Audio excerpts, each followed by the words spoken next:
Hello everyone and welcome to Flawless, a music podcast. My name is Liam and I'm here with my co-host George. Hello Team Music, I'm keeping it, don't take it away from me. And Grant.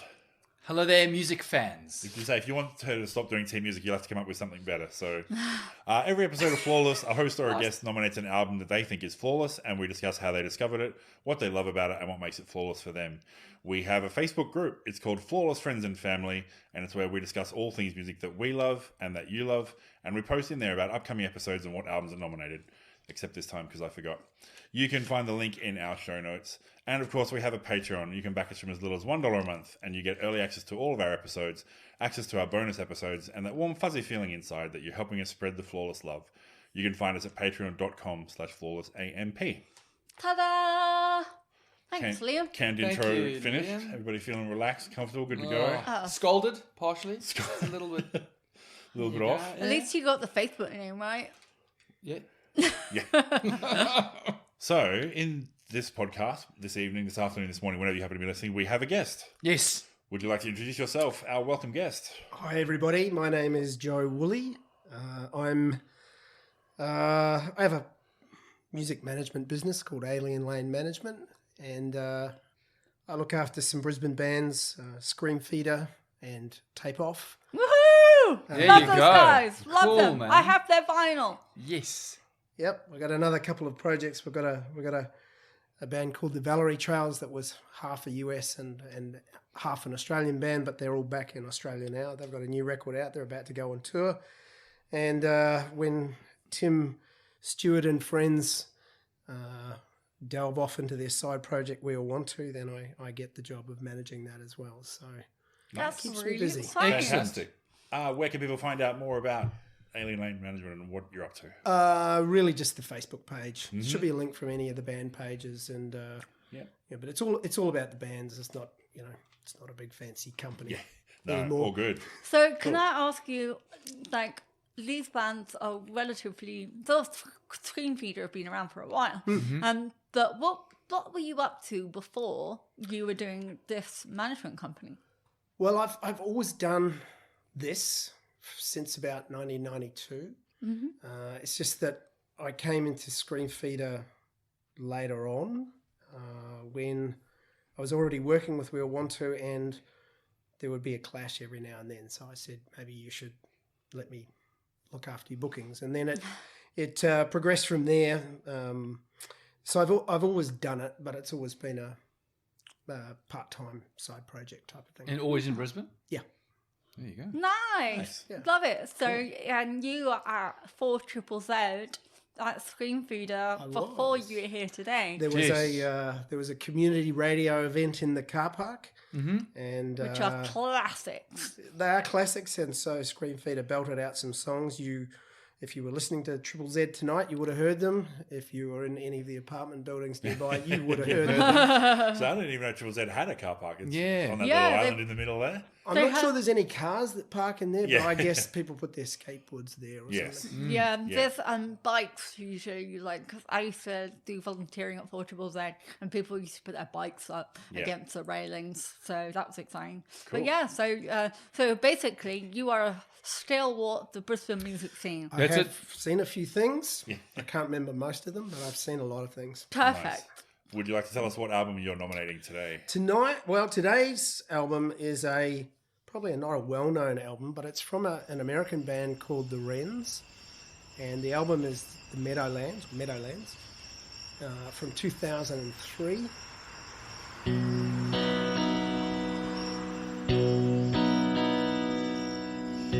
It's been so long since you've heard from me. Got a wife and kid that I never see, and I'm nowhere near where I dreamed I'd be. I can't believe what life's done to me. There is for people with too much time on their hands, a very interesting backstory to both the band and the record. This album There in particular, is. yeah. Love a good. We Can love I a just we also love a good point out backstory. that it wasn't released until 2005 in the UK and Germany. Mm-hmm. So there was a whole 2-year gap between going over the pond. Hiatus. No. Yeah, but it was, I think it had about a 9.5 or a 9.7 rating on Pitchfork, and it sold about 100,000 copies in the US, much to the absolute surprise of everybody, including the record company. Because it took them 4 years to do this record. Took them 7. So their last one came out in 1996, Secaucus, Caucus, yeah. which was kind of the last gasp of the kind of pop punky incarnation of the band. And then they hid away and worked on this and then reworked on it and then reworked on it and kept working on it for 7 years until it was flawless. Nice. Wow. Smooth. I like the way he That was a So, good. That's led smooth. that one there. The- Nice. So, The Meadowlands is the third and final studio album by indie rock band The Wrens, released by Absolutely Kosher Records on September 9th, 2003, and then in the UK 2 years later on September 19, 2005. Recording the album originally began in January 1999, but writer's block and a loss of faith in the tracks they recorded meant the band took 4 years to complete it, with many songs being rewritten and scrapped. So 4 years, but 7 years since 7 they'd years released. between Gap. releases. Yeah, 7 year gap. You guys have done your research. Yeah. So, how did you first encounter the Wrens? I think it might have been around 2005, and it was recommended to me by someone in America on the basis of I was listening to, and I can't remember what I was listening to, and they said, "Have you heard this record? Have you heard this song, Happy?" And I went, "I've never heard of the band. I've never heard of the record." So I got it electronically because at that stage you couldn't buy it on vinyl. I still don't have a copy on vinyl, but I have a CD finally that I picked up in America. And I reckon I think I've listened to it maybe 1,000, maybe 1,500 times. Yeah, nice. Trying to figure it out. Yeah. There's a lot. Yeah, there's a lot going on. Even not worrying about the Yeah. backstory at all. There's a lot going on there, just not purely on the album as well. It's Well, he takes does. a lot of unpacking. He doesn't even sing about like having that one song like for 8 years in one of the tracks. So like even sings about the writer's block. Yeah. There's other bands who've done that before. Is like we're going to try and do something, get frustrated and angry at it, and then just write music about how frustrated and angry they are that they can't write music. It's kind of like the easiest way to break writer's block is to just sing about writer's block. Yeah. Well, we'll get to that song Yeah. because there's an interesting backstory to that one if you don't know it as well. So So the four of them were living in a house all together originally, and then drummer Jerry McDonald got married and had to move out of the house, broke up the band. Bit of a Yoko Ono thing going on there. Selfish. Yeah. So selfish he's I got. don't think just it's ridiculous. Yoko They're married, Ono. breaking the He band. literally, he just got married to someone. She didn't come in. Like, Well, we No. don't know that. No, it is a very... And also they kept doing stuff after it happened. So that's and not, the rest of them definitely not Yoko stayed Ono at in all. the house Yes. for that was- the entire time. Yeah. And it was recorded in the house. They didn't go to studios or any of that sort of stuff. They were just like... And they're in New Jersey, so they have a lot to complain about. Yeah. So yeah, in 2004, the Wrens are Charles Bissell on guitar and vocals, Greg Whelan on guitar and vocals, Greg's brother Kevin on bass and vocals, and Jerry McDonald on drums. So I think originally Greg and Charles were friends in school and they sort of started something, and then they got sort of Kevin on there as well, and then Jerry came along a bit after that. But- And Kevin went on in the hiatus, released a solo album under the title Aeon Station. December last year, and it is a fantastic record as well. Observatory. was nearly one of your it's called. nominations for I haven't lived with it long enough, Yep. but again, I've played it a lot, and initially I was a little bit underwhelmed. But again, the more you play it, the in different contexts, the more that it sort of starts to unfold for you. So Well, you can say that they're kind of like a lo-fi band because Aeon Station and the album Observatory neither have a Wikipedia entry. It's referred to in the Wrens, but it's not referred to, it doesn't actually have an entry of itself. So it's just like, poor Kevin. Like, he was like bassist in this band, and released a solo thing. And he said that it was some of his like best stuff that he wrote for the Wrens that they never got around to recording. Well, we'll see when Charles puts the other half of the record that was never released out under whatever name he comes up with. Nice. Oh, that'll be exciting. It will. So speaking of Charles, yeah, I had a quote. We did spend a couple of years dealing with lawyers and labels. After we released an EP in 97, we were at a plateau with our music. We weren't moving forward anymore. We were sort of exhausted. I'd lost perspective and didn't know what was good anymore, and I couldn't write.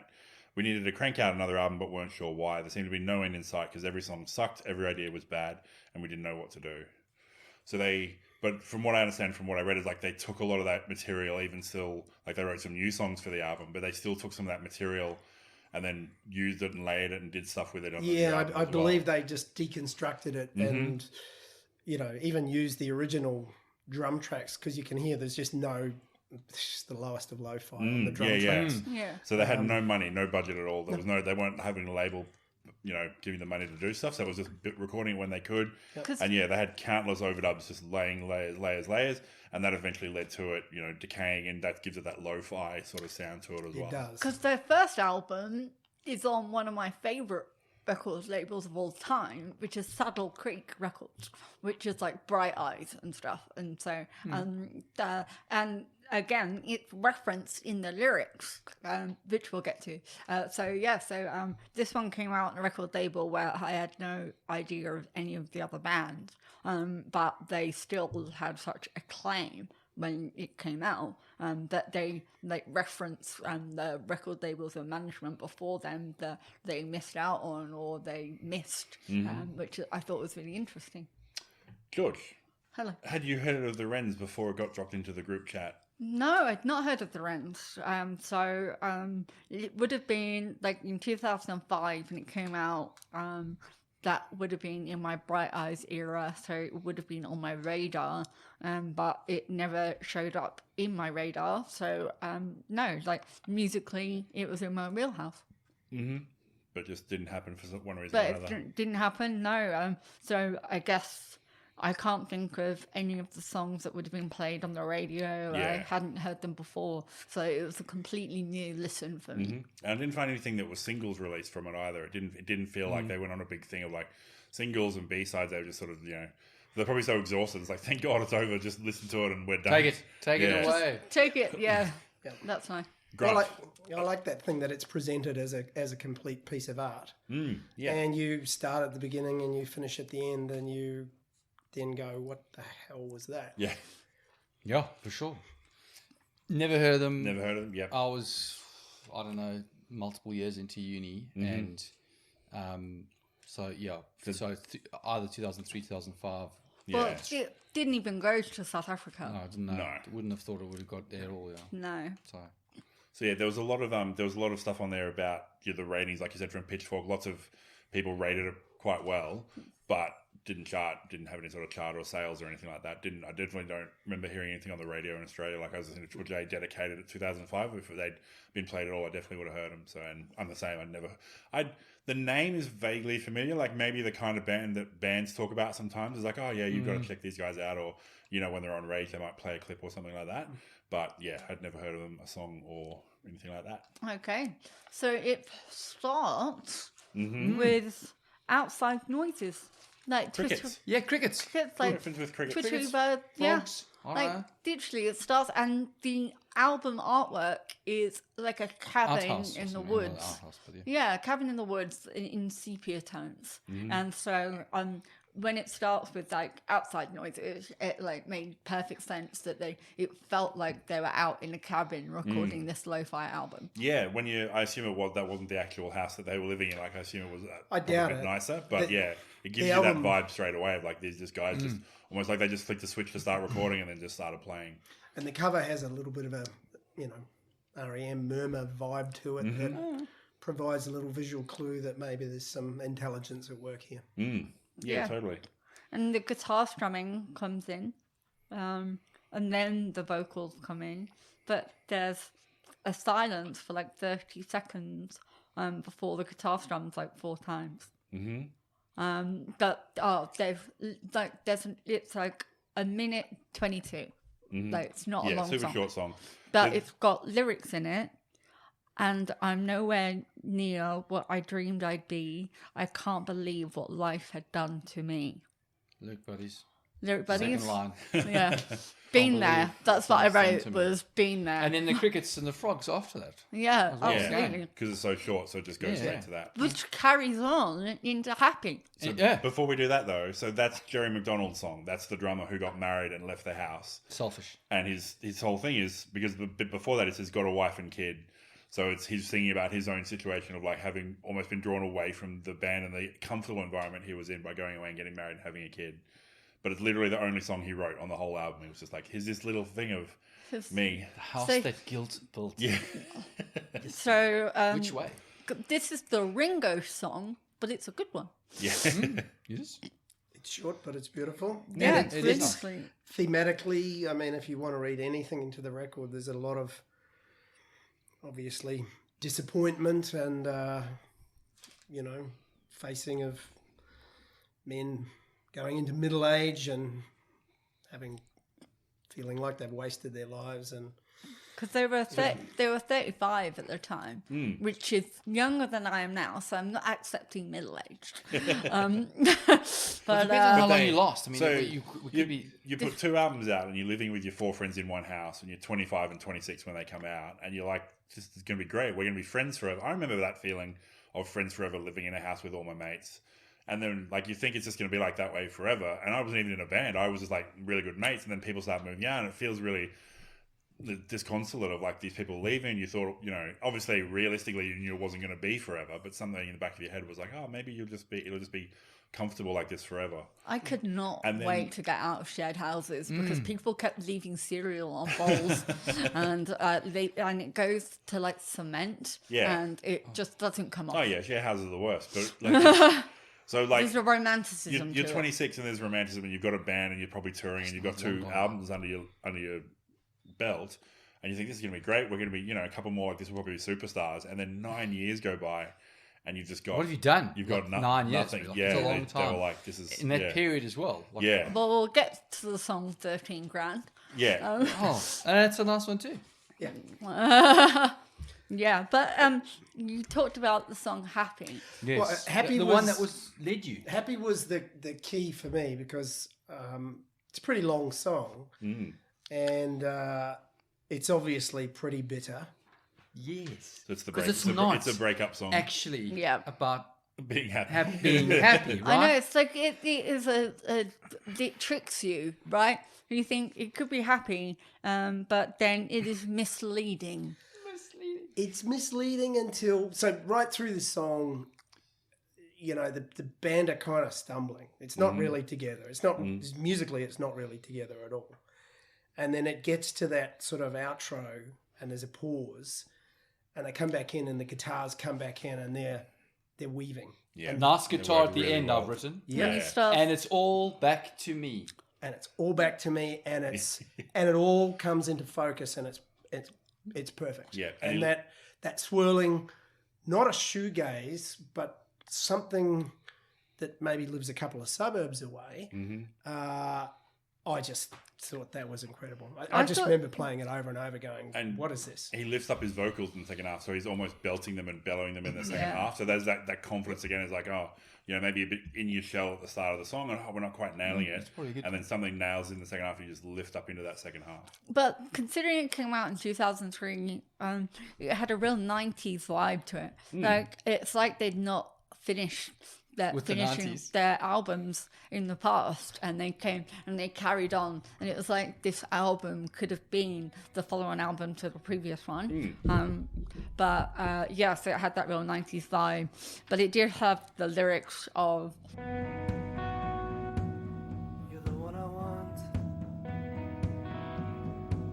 You're a chance to take. You're a heartbreak. And swore you never leave again. which sets the tone for the album. I Yeah. think Yeah. like there's a lot of ex-girlfriend stuff in Yeah, here. There's there really is. But I don't know. I don't understand it because 3 guys living in a share house in a swamp. Yeah. It's a catch, what you girl know? wouldn't jump at the chance to get with involved with that? a 9-year gap in albums. Yeah. Yeah, exactly. But he starts shouting, "I'll be all right," and you're like, "Are you though? Will you be?" He's determined to fool himself into Yeah. it. If he sings it loud enough, it might be true. Absolutely, yeah. But that is like a long song, so it's 5.5 minutes. But like it sets the scene for the album. Any songs that we don't normally go through them one by one, so you got any ones No, you I want mean, to really like? There's various songs that I think are important on the record. Certainly, "This Boy's Exhausted" is one that. That's a party time. Yeah, and it was written Musically, as a Musically, yeah. Yeah. Musically. the story goes that they were, there's an A&R guy who went on to sign a whole lot of famous bands, and they, he was saying to them, you got to write a single, and they were fed up, and they wrote that As and an appeasement sort of thing. They played it to him, and he sat there fuming and just went, "Get out, we're done." But it has one moment of lift where he sings, But there was a while, a pleasure that makes you ask why I said sailor. The chase cries off the sand and we go, but and it's like this one moment where he's like playing a gig.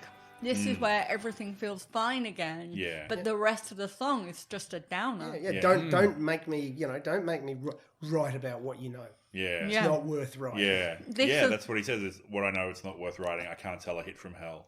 No, Like, I just can't. Yeah. Yeah. It's the one where he says, like, it's the one song in 8 years. Like, he references that in this particular track. But there's, like, a solo in it. Then, like, I don't know whether it was the organ or harmonica playing over the solo, but it was, like, a really nice sound during the end of the track. So, yeah. Yeah. Which I like, there are synths or organ like sounds in this album, but because the Wikipedia entry is so like sparse, Yeah. it's sparse. It doesn't tell you like all of the different instruments people played and all of the different contributors and all that kind of jazz. However, Joe has the actual compact disc. Liner Which- notes. It's a miracle of digital. Which If you may can read that, you're doing very well.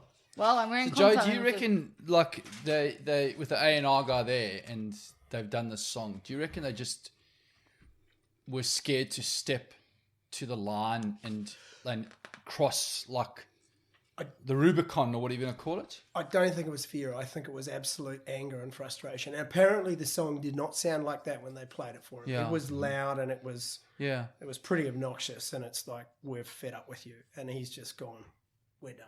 Done. That's the story, out. bro. And then it I think, and I'm making a leap Yeah, here, sure, but I of course. imagine that through the process of picking out the one or two pieces out of the 1,000-piece jigsaw puzzle that this record was, that it changed shape and it changed tone and it changed atmosphere pretty significantly to get to that resigned and that not hopeless, as George said. It's that spark of when we just play music, it's fantastic. But this industry bullshit, I'm not having I'm any over of it. it. Yeah. Well, I So- can't tolerate it. I won't. That's on me. Like even on CD, it just has recorded mixed January 99 to January 2003 in our living room on Yeah. 16-bit ADATs by Pedal Boy. So Yeah. yeah, Real, huh? Pedal Boy came up a couple of times, and I wasn't sure if that was like a real person or just a name they gave to the four of them just doing their own thing. but they don't have the additional like instruments or anything. It just has the that artist. Yeah. But it has for Sheila Bissell, that's nice, Jean Willen and Rich McDonald. So that's dedicated. So they haven't named the instruments or anything that's playing, but they have a dedication. So Oh, that's yeah. cool. Because I got what they do in the band from the top level Wikipedia page, not the actual on the Wiki page because they would get that off the same thing. Yeah. So I got that who does what off the Wrens page, not off their album page because it didn't list anything. Because I think I assume it was just the four of them. I don't think they brought in someone to play keys. I think they just found a keys and one of them would have played it. Yeah. But it's It got would that be vibe of Charles. just- It would be Charles sitting in there playing God knows what instruments over and over and taking 2 seconds of this. And for any of those people out there that are scarred from ADATs from the 90s, that is an awful, awful thing. Awful. Can I just point out, at least in the next track, they set you up because it's called Hopeless. And it's like they're like going, okay, we've accepted our fate on this album now. And so instead of pretending that she sends kisses or that we're happy, we are going, this is hopeless. But it's got really fun piano, but the vocals are sweet but almost spitting. And it's definitely angry at an ex. Going down that theme again. So it's like an upbeat tune with downbeat lyrics, but I said it could be really good live. And that's a question we haven't asked is, have you ever seen them live? No, I don't think they might have played a handful of shows in the last 20 years. Every now and then you see something where Charles would do something in Brooklyn or whatever, but no. It didn't feel like they toured off this album. Like I think it was a really like we've got this, it's done. We'll start getting out. Maybe some local touring, that sort of maybe US. But I think they toured in America. Yep. Because it did sell a lot of records, and Absolutely Kosher was a tiny label. Yeah. You know, there was a one-man label. That the guy was a fan. He said, "I'll put your record out. You won't have to deal with any major label bullshit." And Pitchfork at that point was enormously powerful. Mm-hmm. Yeah. So they're getting thousands of orders. He didn't have the money to even press. Yeah. So Oh wow. yeah. So it's a bit of a it is a bit of a hard luck story. But at least they got to put it out the way feels like they wanted to put it out. I think like so. it's- I think Yeah, so. right. And there's a whole dose of, it's a concentrated dose of regret and despair. Mm-hmm. But, for times when you feel like that, you put that on, you go, things aren't as bad for me. A concentrated dose of what? And Regret despair? and despair. Regret Despair. and despair. No. Jeez. Yeah, So that Hopeless one, I you wasn't say sure. concentrated, but it is 58 minutes long. So that's pretty fucking Could long. have for an been album. more concentrated, that's for sure. Yeah, so I couldn't tell if Hopeless was a breakup, like just a general anger song or a breakup with a partner song or a record label song. Because he sings...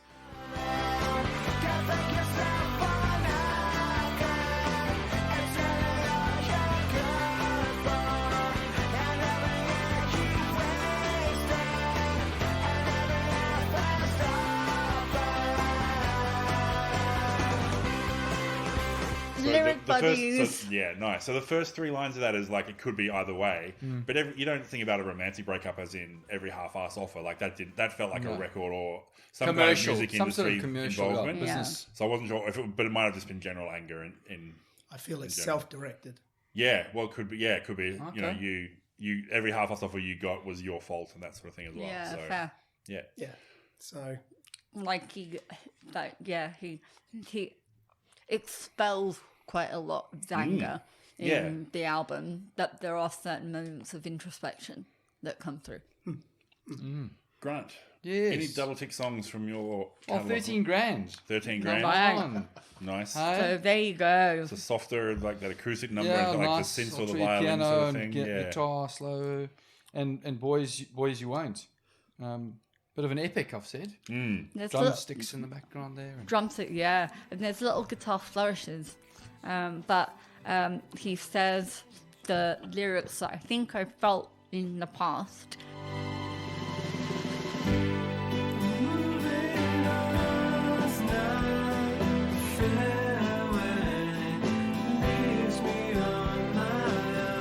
It's like okay, yeah. Like Liam's never had a breakup, so he doesn't understand these sorts of things. You never. I've never had a divorce. I never had. I've had a breakup. Oh, you've had a breakup. Yeah. Okay. Oh, I thought no, but you've never had acrimonious ones. No. I've only had one breakup. Oh, and then you married the love of your And then I life. married the second one. Yeah. Like, Yeah. Well, I don't want that to happen again, so we'll just go. Just marry the next one. That's all right. But yeah, like Jeez. like to be in the mindset of like moving on is not fair. Like is like a really interesting like perspective to be in. I think it's quite a. In many ways, it's quite a selfish record. It's very inward looking. It is very definitely for sure. This is a Me. This is the internal dialogue. Yeah. How did I get here? Which Yeah. obviously finishes the record. Yes. So other songs that I don't know. I mean, all of those songs they're all really important.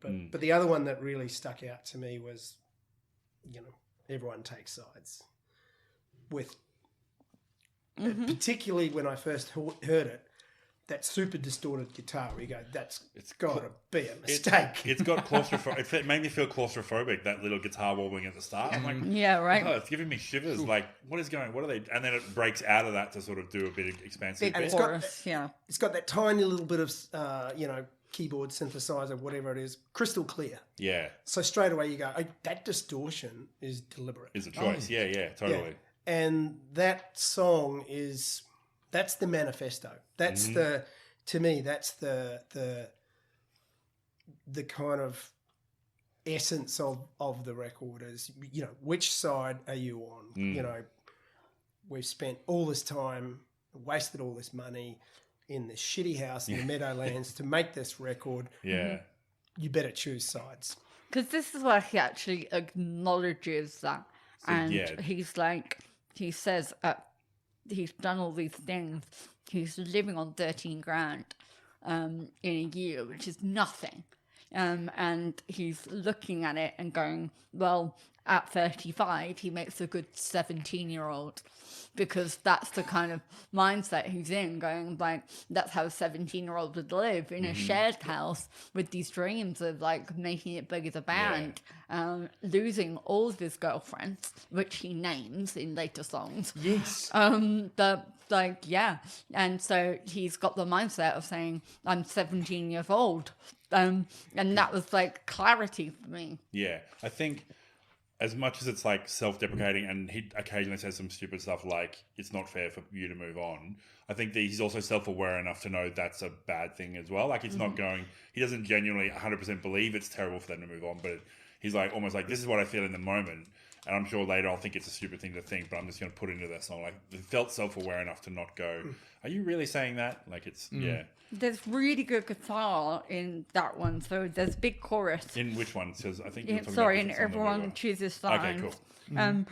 So there's the dual guitars Yeah, play dueling high different. parts at the end. Yeah, they dual lines, and that comes really nice. And then it goes soft, but it has a big lift at the very end.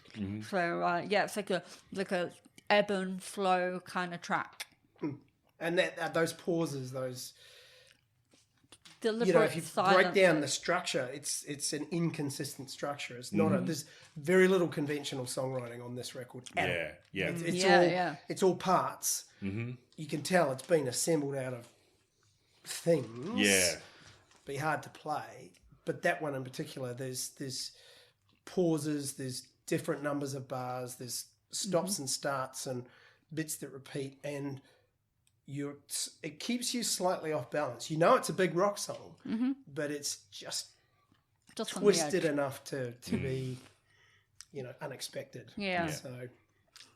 So talking of drums, I really love drum clicks, like at the beginning of a track, because you don't need it because you're set to a click track or whatever usually, so you don't need it. But in Boys You Won't, there are 8 drum clicks at the very beginning going into the messy synthy. Yeah, the wailing siren and feedback and just Absolutely, with double piano and drums coming in. So and the vocals sound really sweet. So it's another about his ex moving on, and but the vocals lift and he gets angrier, like with it, and moves through. But it ends with lots of oohs, love and ooh, and love and ooh, love and ah, that sort of thing. And love the drum clicks with the piano as the outro. So I was like, Boys You Won't was a song I really enjoyed. It's got some, the vocals reminded me of Granddaddy. Like that high pitched, but like slightly warbling and slightly at the start. And then when he lifts it into the angry side, it's different. But yeah, hearing that first bit really made me feel like Granddaddy. And he says,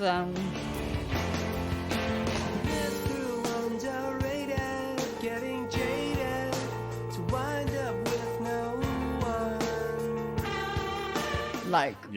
like he's living this like self-deprecating lifestyle and like ends up alone, and he's still singing about it because he can on a record that gets high acclaim. It's not overly optimistic, is it? Yeah. No, No, I no, wouldn't you say wouldn't. he's a cheery fella, No. but I would say But they- some of the music is. When you say fella, Musically. they all like the three of them, not the drummer so much, but the other three of them all wrote songs. Yeah. Like it sounds like it could be one person singing, or it feels like it could be coming from one person, but it is three different guys doing lots of different songs. But So they're it's all sort of- living in they're the obviously same all fucking having house. feeling the same emotions. Yeah, Sure. Like it doesn't jump around a lot, like in the styles or anything. Yeah. I really like 13 Months in 6 Minutes. Isn't that a song? Yeah, right. So it's like that softer, slower one. It's almost a bit of like a summary song from the rest of the album. So he talks about Faster Guns, which is one of the songs from earlier. Yeah, I'll reference that as well. Yeah, pick it Yeah. up. And then there's a bit of a break in the middle, and there's a bit of a time jump to jump ahead. So he sort of, when we first meet and we're sort of making plans, everything's going to be great. And then they jump ahead, and it's like, she's like, I'm actually not making plans with you. I've got my own plans, and I'm going to go and do my own thing. I'm at the airport for an hour. That's Yeah. what you get. Yeah. But You in had the- your time 13 months ago and you blew it. In the good moment, though, he sings.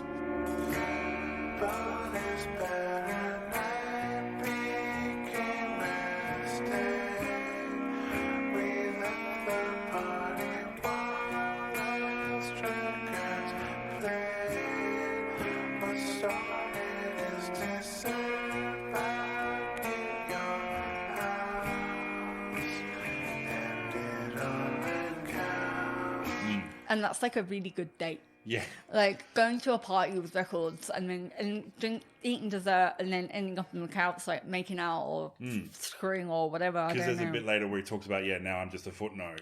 But he Yeah. says, I wish we could just make out. Like he kind of like, even if we're not going to have the big part of the relationship, can we just have like the fun, cheap stuff? Yeah, really quickly? right.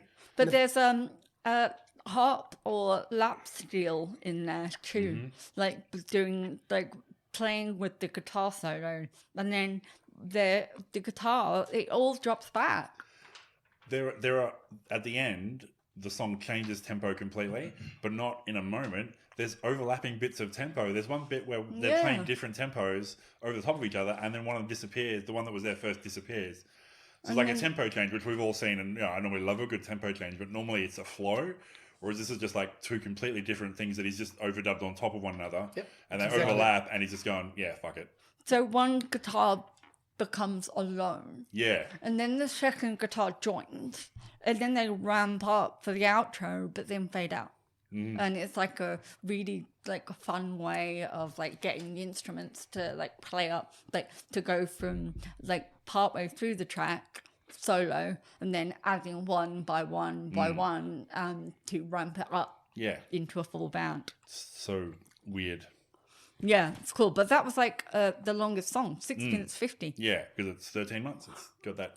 It's like a I summary know, of but the he relationship says thing. it's 13 months and 6 minutes, but actually 6 minutes 50. So I'm going to call him out and say, Factually actually, inaccurate. you're closer to 7 minutes, so it probably should have been called 13 months and 7 minutes. Closest without going over, maybe he's doing like Price is Right rules. Yeah, this is fine. Yeah, sure.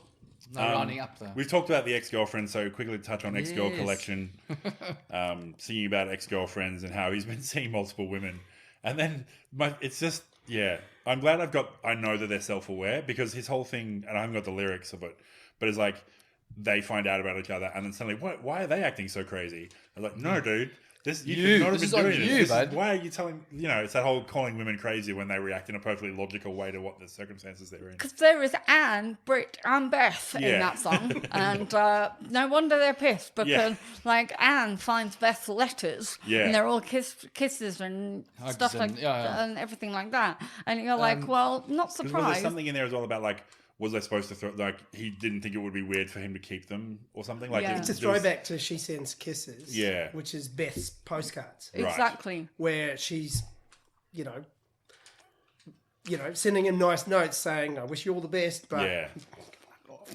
On your way. In his defence, I've kept all my love notes from my whole life in a binder, and so it's in the UK at the moment. But I'm going to the UK, and I'm going to bring it back. And my partner is healthy enough that he is fine with my history and knows that I've been with other people. But I feel like in this, we'll come back to that. I feel like in this song, it's not history as much as like Present. current or very like. Obviously, with you and your partner, that's very long history. Whereas this Yes. feels like maybe stuff that was happening while she's been seeing him, sort of thing. So, But- but yeah, it's The vocals are whispered, like Yes, I whispered, wrote that. spoken about the girls that left him.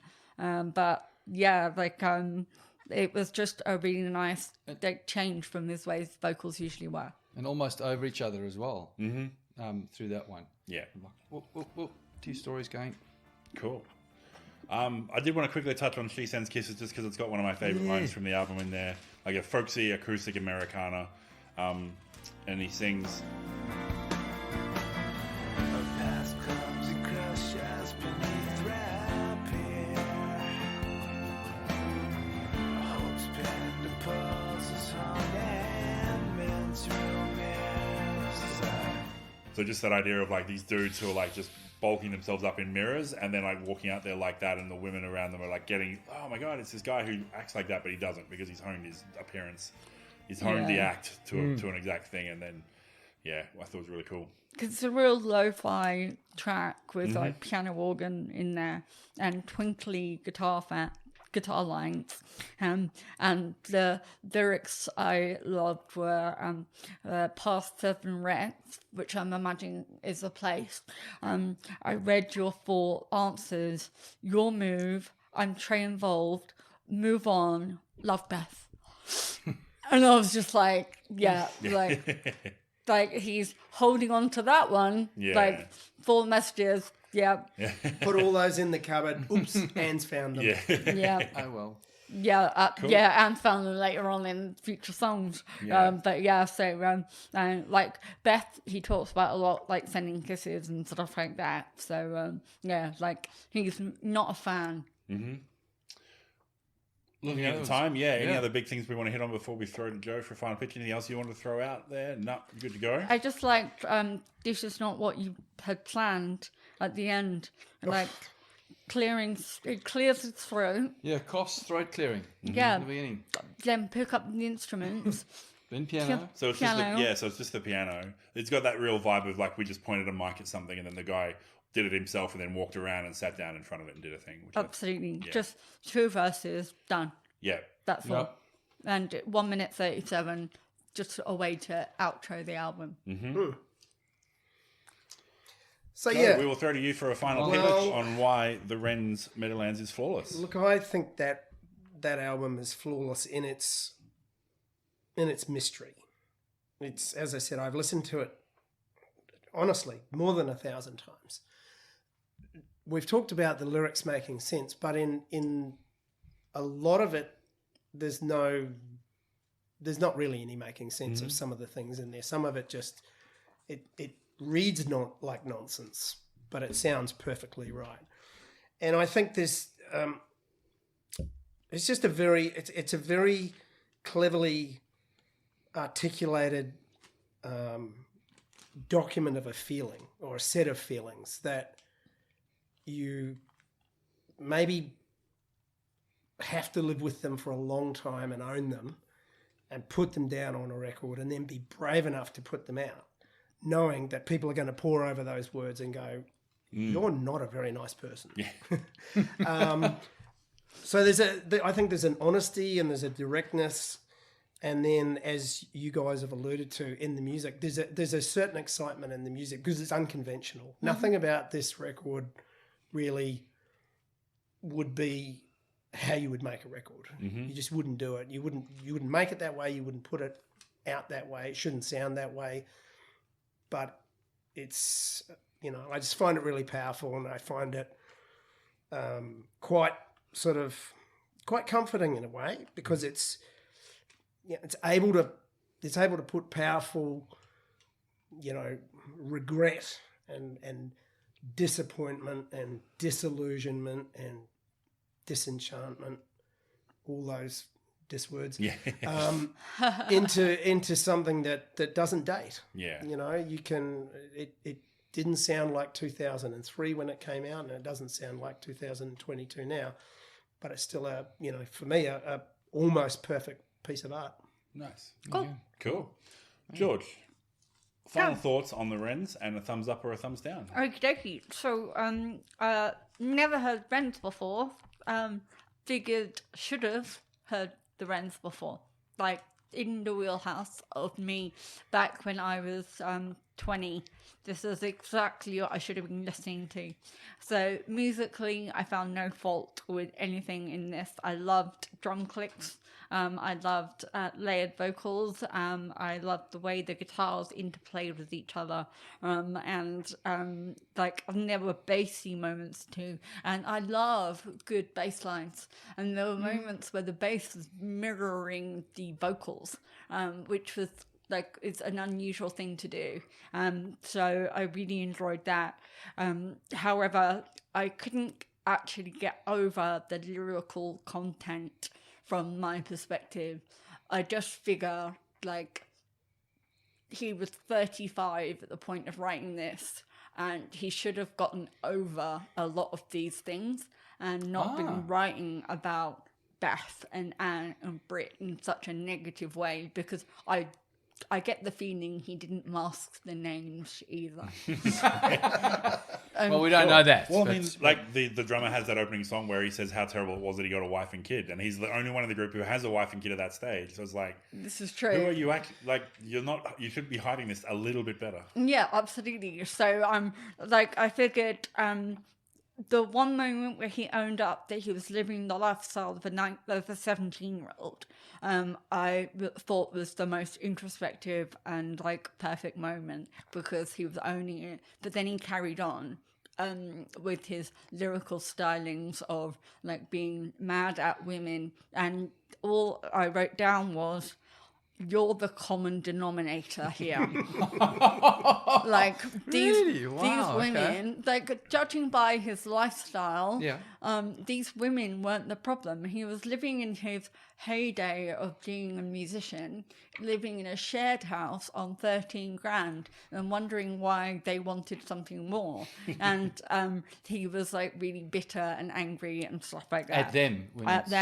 And then he turned it into an album. And the reason why this really hit home for me is because I broke up with a guy, and he wrote an entire EP about our breakup and left the CD on my doorstep, which was just awkward as fuck.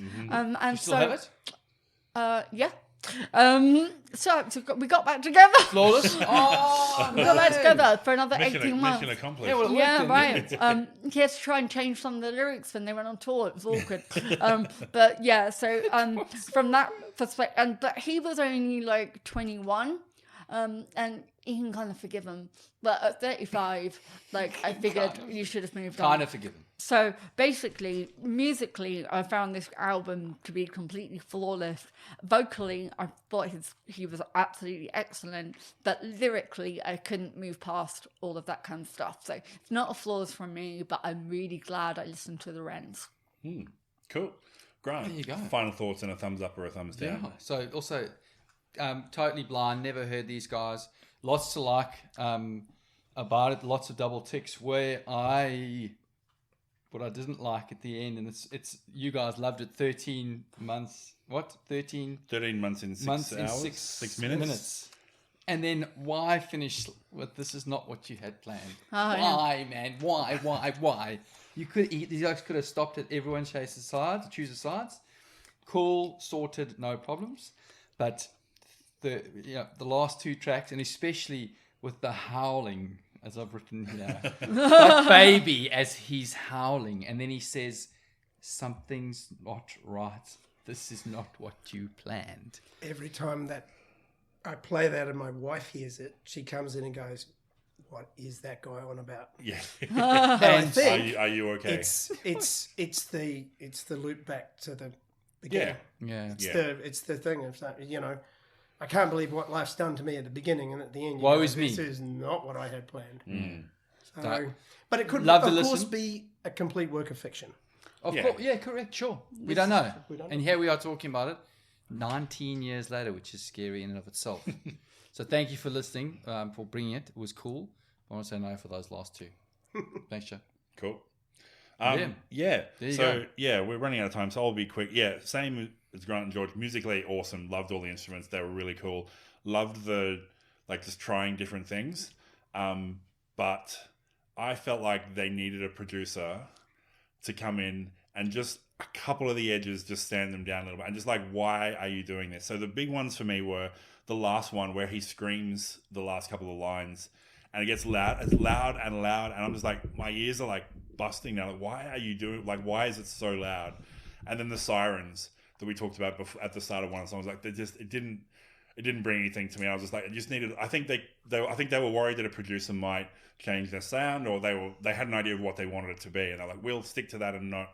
But I think they could have got a producer who would have helped them find the sound and still just take off a couple of things that felt like they were deliberately antagonizing the people, and I didn't like that they were it felt like they put things on there to say to people, we don't care if you like this bit or not, we know it's going to be uncomfortable for you, which is the sirens and the loudness and some of the just little bits here and there. So it was sort of loved it to death. Thought it was really, really good, but yeah, I wouldn't call it flawless. But Excellent. thank you very much for bringing it along. And Yeah, It's my thank great you. pleasure. Thank you very much. And we want to thank everyone for listening. We have Facebook, Twitter, and Instagram, and we are Flawless AMP on all of those. So you can join the conversation, share or like our posts, and give us a rating. Every little bit helps us to find more music lovers like you. As mentioned, we also have a Patreon at patreon.com/flawlessamp. If you'd like to back us, please check that out. Thanks again for listening, and we'll see you next time.